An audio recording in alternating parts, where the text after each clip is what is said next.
আসসালামু আলাইকুম। বড়আপার লাইফস্টাইল থেকে আপনাদের অনেক অনেক স্বাগতম জানাচ্ছি। আমি মাকসুদা বলছি। তো এই তো বাবার বাড়ি গিয়েছিলাম ঈদের পরদিন। তার পরদিন উঠে এই যে সকালের নাস্তা পানি তৈরি করছিলাম। এখানে নুডলস রান্না করছি, সেমাই রান্না চলছে। তো সেমাই রান্নার জন্য হাঁড়িটা আমার মা এত বড় পাতিল দিয়েছে যে দুধ চোখেই দেখা যাচ্ছে না। তো এই সেমাইগুলো রান্না করব। তো এটাকে দুইভাবে রান্না করছি। আর এদিকে এই যে নুডলস আমার ছেলে মেয়ে, তারপর আমার বোনের ছেলে মেয়ে ওরা খাচ্ছে। আর এদিকে আমি সেমাইটা আস্তে আস্তে রান্না করছি। আসলে বাবার বাড়িতে গেলে সেরকম করে ভিডিও করা হয় না, কারণ অনেক মানুষ, হইচই, তারপর খেয়াল থাকে না, মানে আনন্দে থাকি তো, মানে ভিডিও করার কথা মাথায় থাকে না। তো এই তো রান্না টান্না করলাম, দুই পদের সেমাই রান্না করলাম, একটা নোয়াবি সেমাই আর একটা নর্মাল এমনিতেই রান্না করলাম।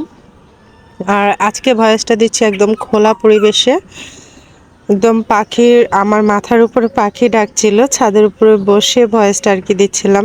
তো আশা করি তোমাদের ভালো লাগবে। তো দুপুরে রান্নাবান্না, সকালে দুপুরে রান্নাবান্না করে বিকেলে আবার বোনেদের নিয়ে একটু মার্কেটে গেলাম। বোনেদের নিয়ে না, বোনেরা মার্কেটে গেছে, তার সাথে আমাকে নিয়ে গেছে। আমি বলেছিলাম যাব না, ওরা বলছে না চলেন। তো কিভাবে যেন এবার তিন বোনের এক বোনও মার্কেট করা হয়নি। তো ওরা বলছে একটু হালকা পাতলা করবে। আমার এক বোনের বিয়ে ছিল, মানে তার মামাতো বোনের বিয়ে ছিল, তো সেখানে যাবে। আর সাথেই পুচকিটাকে নিয়ে যাচ্ছিলাম। ওইটা আমারে দেখলেই চিক্কুর মারে, আমারে দেখলে কি আজরাইল মনে করে না কি মনে করে জানি না, আমারে দেখলেই খালি কান্না করে। তো আমার বোনের এতক্ষণ বুঝতে পারে নাই ভিডিও করতেছিলাম, পরে বুঝতে পারছে। ও বলতেছে দেখছো আমাদের ভিডিওর মধ্যে উঠাইতেছে আর নিজে ওঠে না। আমি বললাম সমস্যা নেই, তোদের দেখাইলে ভাইরাল হয়ে যাব। তো দুষ্টামি করতে করতে যাচ্ছিলাম। আর এদিকে আমার জামাই তো সালামির ডরে, মানে সালামি দিবে না বলে গিয়ে আমার ভাইয়ের দোকানে গিয়ে বসে আছে।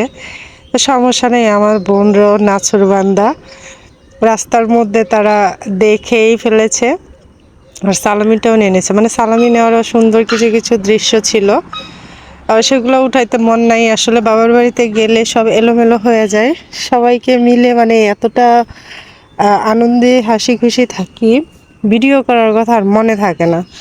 নাহলে আর অনেক সুন্দর সুন্দর মুহূর্ত ছিল, সুন্দর সুন্দর কিছু সিন ছিল, ওগুলো নিলে নিশ্চয়ই আপনাদের একটু ভালো লাগতো।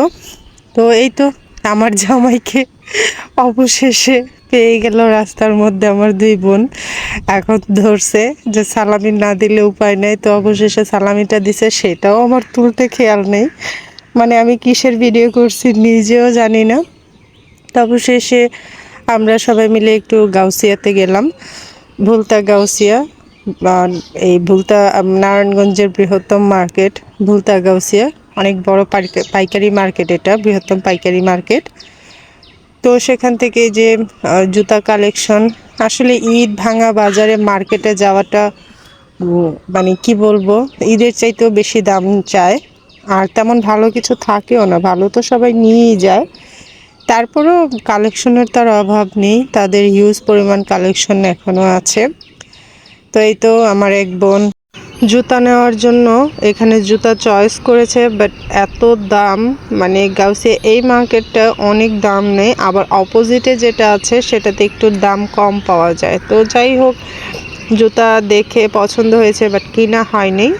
তো এই জুতাটা আমার বোনের অনেক পছন্দ হয়েছিল, সে কিনে নেয়, মানে তার বোরখা কিনেছিল, তার বোরখার সাথে এটা চয়েস করেছিল। তো অবশেষে আমরা ওখান থেকে চলে আসি, এটা দামাদামিতে বনে নেই। তো গাউসিয়া মার্কেট আসলে আমরা ঈদের তৃতীয় দিন গিয়েছিলাম মার্কেটে। তো ওই মার্কেটে অনেক পরিমাণের মানে ভিড় থাকে। তো ঈদের পর তো একদিন দুই দিন পর সবাই তো যার যার বেড়ানো নিয়ে ব্যস্ত, অত একটা ভিড় নেই, তারপরেও কিন্তু ফাঁকা নেই। অনেকেই অনেক সময় মার্কেট করে নাই, তারা ঈদের পর এসেছে। যেমন আমরা তিন বোনের এক বোনও এবার মার্কেট করা হয়নি।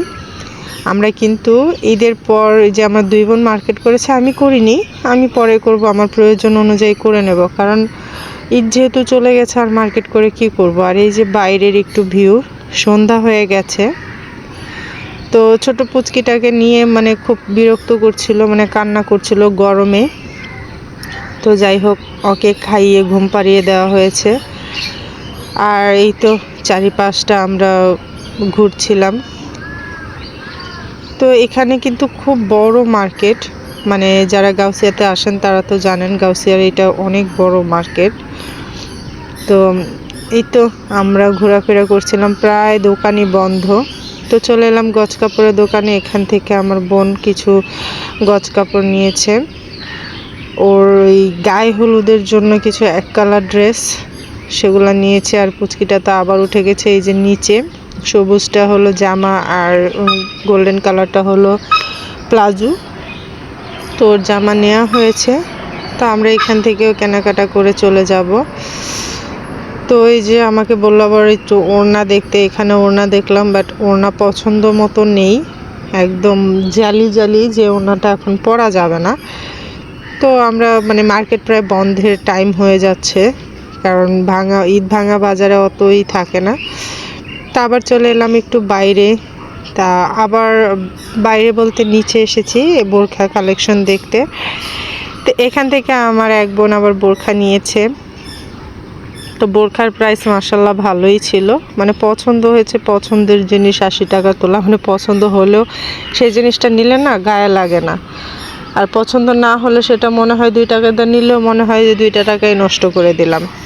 তো এভাবে ওভাবে করে টোরে আমরা মার্কেটিং অনেক কিছুই কেনাকাটা হয়েছে শেষ করে তো চলে এলাম ফুচকার দোকানে। কিন্তু অবস্থা দেখেন, কোথাও একটু বসার জায়গা নেই, এত পরিমাণের ভিড়, আর এত পরিমাণে এখানে ফুচকার দোকান, তারপরে একটা দোকানে 3টা সিট খালি পেলাম না। অবশেষে কি আর করার, ফুচকা না খেয়ে 3 বোন চলে আসলাম, দই কিনে খেতে খেতে বাসায় চলে আসলাম। তো বন্ধুরা, আজকের মতো এই পর্যন্তই। আল্লাহ হাফেজ।